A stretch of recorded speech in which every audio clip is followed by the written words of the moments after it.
Welcome to Light Up TV 1, a place for you. I don't know where strangers came from in the body of Christ that can see what Jesus said, and a mortal is still speaking. How I wish the days of glory will come back so that people will die on the pulpit as they are saying those kind of blasphemies. Abraham operated in the grace system. Are you with me? Okay, let me add this. I know it will shake your theology, but it's in the Bible. It's scriptural. Abraham operated the grace dimension even before the law was established. It was in that dimension of grace that he met a personality called Melchizedek. So Melchizedek is in the grace dimension. Abraham met the personality of that dimension. Are you there? And Abraham gave tithes to Melchizedek as one of the obligations that is needed to satisfy the demands of Melchizedek priesthood. Who told you that tithe is Old Testament? I just want you to think. Who told you? A man from southern part of this country is a man that is confused. In fact, we need to pray for him. Needs prayers.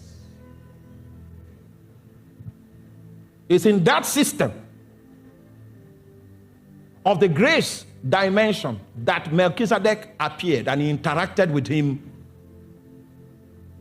fulfilling his obligations, the things that are due him according to that priesthood. He gave the tithes of all. And you will notice that Jacob was also before the law. You are not with me? How many of you have read the book of Genesis chapter 28? He downloaded giving God the 10th part by revelation, not because his grandfather told him. It was the same scope of grace that he encountered, and the obligations under that priesthood became clear to them. So I'll give you a 10th. Before the law even came. Because you will not find Melchizedek in the dispensation of the law, because the priesthood is Levitical. And then when you come into the era of grace and all the curtains are opened in the book of Hebrews, you begin to understand our own priesthood. Then the imagery of Melchizedek comes again out of hiding, and all the obligations that accrue to it, they apply. So I pay tithe. Yes, and and my son will pay tithe, and my daughter, and their sons and their daughters will pay tithe. The only thing about me is that I have moved from tithing. I have moved to the era of consecration. Because in the New Testament, Jesus paid your bride price by the value, by measures of his blood. Because of that, you are his property.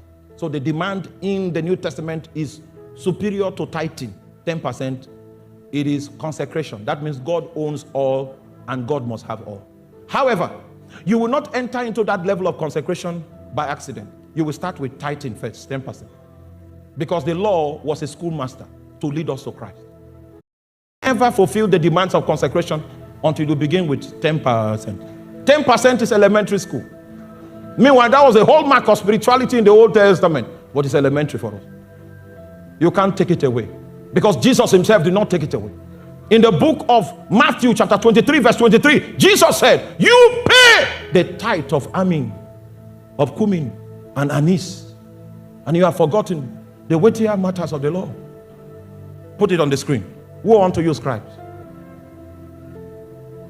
and Pharisees, hypocrites, for ye pay the tithe of mint, of anise and cumin, and have omitted the weightier matters of the law, judgment, mercy and faith. These ought ye to have done, and not to leave the order. No, that means pay your tithe. Don't go to an extreme and say, okay, we are no longer paying tithe. No, he said, it's the great master, except your authority is superior to that of Jesus. That's when you can nullify this. I don't know where strangers came from in the body of Christ that can see what Jesus said, and a mortal is still speaking. How I wish the days of glory will come back so that people will die on the pulpit as they are saying those kind of blasphemies.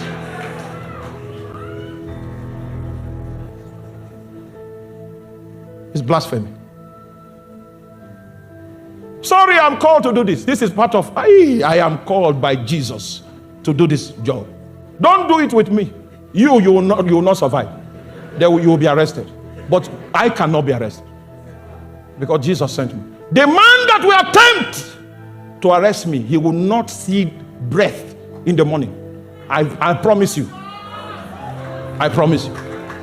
He will not see breath in the morning.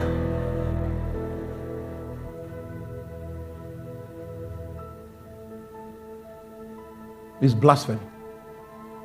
When you hear Jesus speak and you think with this breath that is alone, you think you can still speak contrary. It's blasphemy. Tithing is a schoolmaster. It will prepare you for consecration. So I tithe till this day. And God is at liberty to demand from me much more than the 10%. But if He doesn't demand it, I'll tithe. I will tithe. What is in my storehouse belongs to God.